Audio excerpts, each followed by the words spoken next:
Assalamualaikum warahmatullahi wabarakatuh. Waalaikumsalam warahmatullahi wabarakatuh. Selamat pagi anak-anak. Pagi. Oke anak-anak, sebelum belajar, kalian masih semangat? Masih. Masih. Tetap semangat? Iya. Oke. Sebelum belajar, alangkah baiknya berdoa dulu. Tolong Alwi pimpin doanya. Sebelum belajar, alangkah baiknya kita membaca doa terlebih dahulu. Membaca doa dalam hati mulai. Selesai. Oke anak-anak, pembelajaran kemarin kan tentang apa coba? Tentang virus. Oke, kalau virus itu apa sih?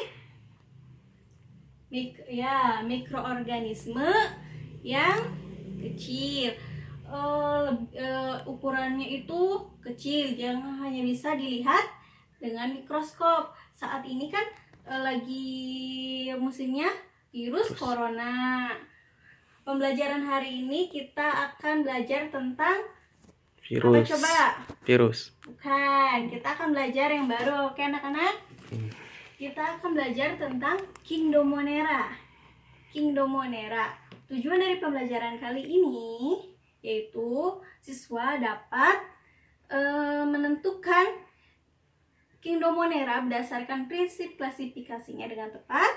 Siswa dapat membedakan Archaebacteria dan Eubacteria dengan Archaebacteria dan Eubacteria berdasarkan prinsip berdasarkan ciri-ciri dan bentuknya dengan sesuai. Siswa mampu menelaah Archaebacteria dan Eubacteria berdasarkan ciri-ciri dan bentuknya dengan lengkap. Siswa mampu membuat mind map, yaitu dengan contoh bakteri Archaebacteria atau Eubacteria, yaitu dengan kreatif ya anak-anak. Oke, sebelum belajar, kalian pernah nggak sih terinfeksi dengan bakteri? Pernah. Apa? Coba Alwi. Sariawan. Ya, sariawan ya. Sariawan itu pasti gara-gara kekurangan vitamin C, tapi bisa juga karena adanya bakteri. Oke, sebelum belajar, kita akan tadi membahas tentang Kingdomonera ya anak-anak.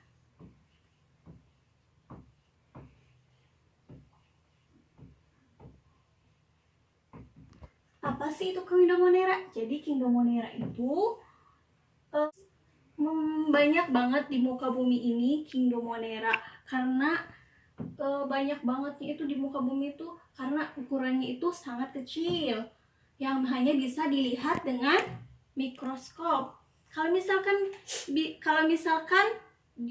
dilihat langsung, misalkan pasti banyak banget di telapak tangan kita, di makanan kita. Oke, kalau berdasarkan ciri-cirinya Kingdomonera itu, yang pertama uniseluler.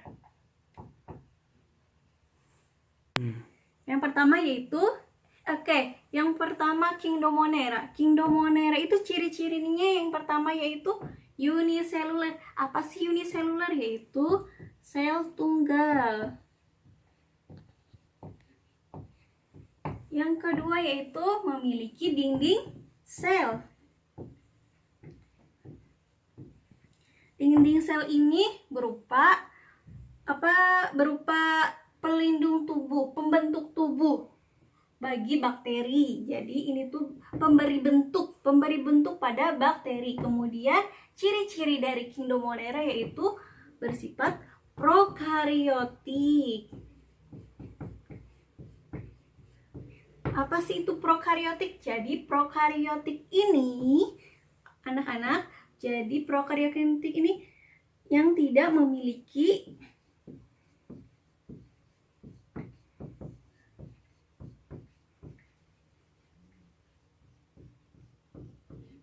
membran inti.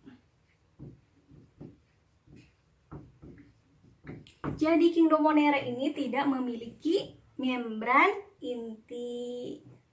Oke anak-anak, perhatikan video ini ya.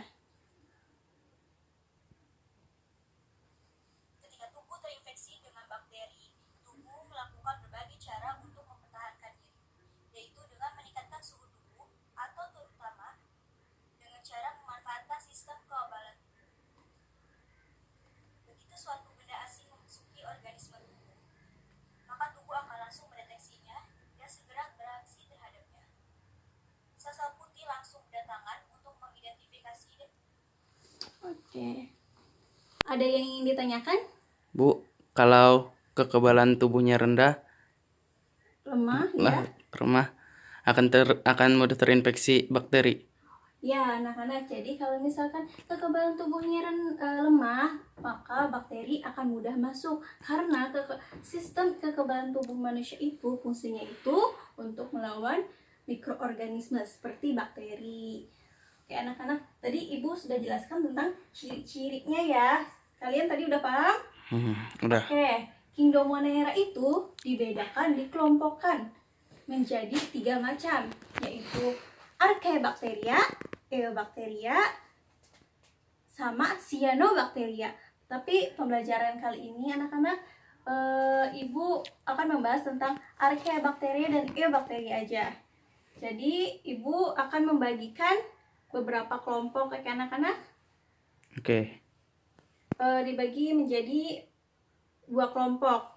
Yang pertama yaitu tentang Archaebacteria, dan yang kelompok keduanya itu tentang Eubacteria, anak-anak. Oke, Ibu akan membagikannya. Oke, anak-anak, Ibu akan membagikan kertas, terus kalian nanti mencari informasi tentang Archaebacteria dan Eubacteria, dan kalian nanti dibikin mind map, yaitu tentang ciri-cirinya, bentuknya, klasifikasinya. Oke, anak-anak.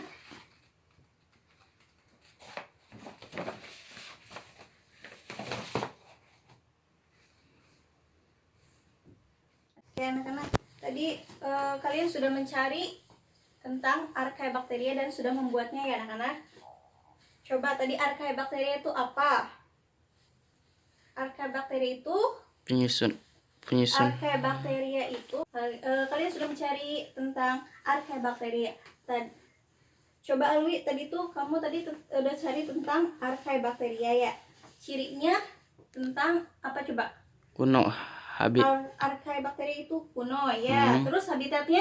Di lingkungan yang ekstrim. Ya, lingkungan ekstrim.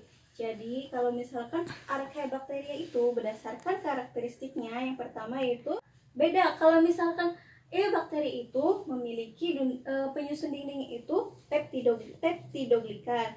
Kalau Archaebacteria itu pseudo-peptidoglikan. Kemudian karakteristik yang kedua itu yaitu RNA pada ribosomnya berupa metionin. Terus yang ketiga yaitu DNA-nya terdapat intron. Yang terakhir ya tadi yang kamu sebutkan yaitu tentang habitatnya di lingkungan ekstrim. Jadi berdasarkan Archaebacteria, berdasarkan habitatnya itu dapat dibedakan menjadi 3. Yang pertama yaitu Archaebacteria thermophilic, yang kedua yaitu Archaebacteria halophilic, dan yang terakhir yaitu Archaebacteria metanogenik. Kalau Archaebacteria thermophilic itu menyukai lingkungan yang panas. Contohnya itu Solpubus sp. Jadi dia itu tinggalnya itu, si Solpubus sp itu adanya di Gunung Merapi, yaitu dengan suhunya itu 90 derajat Celcius. Kemudian Archaebacteria halophilic. Kalau Archaebacteria halophilic itu menyukai kadar garam yang tinggi. Jadi contohnya itu kalau menyukai kadar garam tinggi itu tinggalnya di mana coba? Di laut mati. Contohnya itu Halobacterium halobium. Jadi si Halobacterium halobium ini tinggalnya itu di danau yang kadar garamnya tinggi. Kemudian yang terakhir yaitu Archaebacteria metanogenik. Kalau Archaebacteria metanogenik ini, jadi Archaebacteria ini menghasilkan gas metan, yaitu dengan menggunakan karbon dioksida untuk mengoksidasi, kemudian membebaskan metan sebagai metabolismenya, sehingga menghasilkan namanya gas metan. Contoh dari Archaebacteria metanogenik yaitu contohnya Methanococcus janasis. Hidupnya itu di lumpur. Jadi kalau misalkan Archaebacteria metanogenik ini bisa menghasilkan bahan bakar ya, karena menghasilkan gas metan. Oke, kelompok yang kedua. Oke, kelompok 2 tadi sudah yaitu tadi tentang Eubacteria.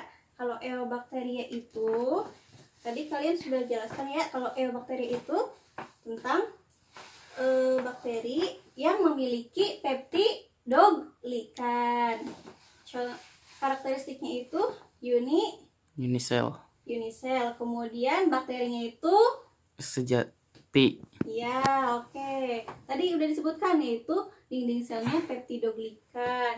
RNA pada ribosomnya berupa Timin. oke. Kalau misalkan Eubacteria ini tidak memiliki intron, habitatnya tadi apa? Habitatnya di lingkungan yang ekstrim. Bukan, itu tadi Archaebacteria. Kalau misalkan ini tadi kamu Eubacteria itu tinggalnya kosmopolit. Jadi tinggalnya itu bisa di mana-mana, bisa di makanan, bisa di tangan kita, bisa di pakaian kita juga. Kalau Eubacteria hidupnya soliter dan Koloni. Kalau soliter itu yaitu sendiri. Jadi Eubacteria ini bisa sendiri, bisa berkoloni. Koloni itu berkelompok. Eubacteria bisa berkembang biak dengan cara aseksual, yaitu dengan membelah diri. Tetapi Eubacteria juga bisa melakukan seksual, tapi disebut juga dengan namanya praseksual. Berdasarkan kelasnya, Eubacteria ini ada 7. Yang pertama Azobacteriaceae, yang kedua namanya Rhizobiaceae, yang ketiga namanya Microcaceae, yang keempat namanya Enterobacteriaceae, kemudian yang kelima yaitu Lactobacillus, yang keenam namanya Bacillus, dan yang ketujuh namanya Neisseria. Kalau Eubacteria ini bentuknya itu dapat dibedakan menjadi 3. Yang pertama yaitu Kokus. Kedua namanya Basil. Yang ketiga namanya Spiral. Kalau kokus ini bentuknya bulat ya anak-anak. Oke, kalian lihat coba. Ini bentuknya bulat. Namanya kalau kokus itu dapat dibedakan menjadi beberapa. Yang pertama yaitu monokokus. Kalau monokokus berarti berbentuk bulat tapi 1. Kalau diplococcus berbentuk bulat tapi 2. Kalau tetracoccus yaitu berbentuk 4. Contoh tetracoccus itu bulatnya itu ada 4. Tetracoccus ya.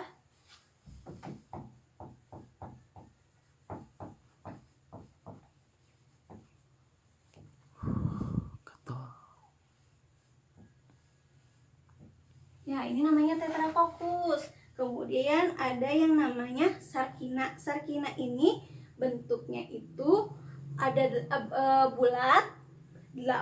bulat-bulat, ada 8, kemudian membentuk seperti kubus. Kemudian juga ada yang namanya streptococcus. Kalau streptococcus itu bulat-bulat ya kayak gini, tapi berantai. Kemudian ada yang namanya staphylococcus.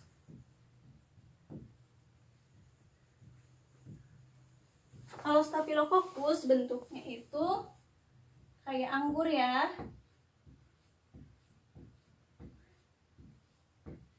Jadi bergerombol kayak anggur. Kalau Staphylococcus, kemudian bentuk yang kedua yaitu basil. Kalau basil itu bentuknya itu berupa batang. Jadi kalau basil itu berupa batang. Jadi kayak gini. Kalau yang satu berarti disebutnya monobasil. Kalau 2 disebutnya diplobasil. Kemudian ada juga namanya streptobasil, yaitu berantai. Jadi basilnya itu berantai ya, berbentuk batang tapi berantai. Kemudian ada yang namanya spiral. Spiral itu ada yang berbentuk melengkung. Jadi bentuknya seperti ini. Ada yang melengkung. Terus ada yang namanya bentuknya fibron. Fibron itu bentuknya kayak koma. Kemudian ada juga ya, tadi ini kalau bentuknya spiral tuh kayak gini ya. Coba perhatikan. Ya. Oke, anak-anak, tadi kalau Eobacteria itu tadi ada bentuknya ada 3, Coccus, Bacillus, sama spiral. Oke anak-anak, ibu akan bagikan soal. Coba kalian kerjakan soal yang ibu akan bagikan ya. Ibu kasih waktu 10 menit untuk mengerjakannya, oke?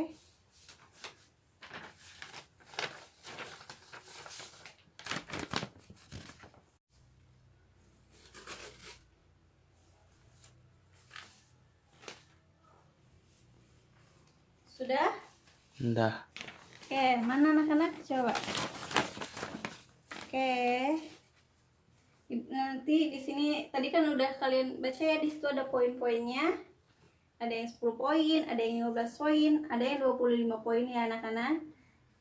Oke, pembelajaran kali ini tadi coba ibu tadi kalau Kingdomonera itu dapat dibedakan, Eobacteria itu bentuknya ada berapa? 3. Apa aja? Coccus, Bacillus, spiral. Oke, ya jadi kalau Eobacteria itu ada Coccus, ada Bacillus, ada spiral. Jadi kalau misalkan Eobacteria itu kalau dibedakan itu sama Archaebacteria itu, Eobacteria itu hidupnya kosmopolit, bisa di mana-mana, kayak di tangan, kayak di makanan. Kalau Archaebacteria itu yaitu di lingkungan ekstrim. Oke anak-anak, mungkin cukup hari ini cukup pembelajaran Kingdomonera ya. Nanti kalian di rumahnya coba kerjakan mind map contoh dari bakteri, misalkan dari Yakult. Nanti bakteri Yakult tuh apa? Terus ciri-cirinya apa? Bentuknya kayak gimana? Oke anak-anak, ibu cukupkan pembelajaran kali ini. Wabillahi taufiq wal hidayah. Wassalamualaikum warahmatullahi wabarakatuh.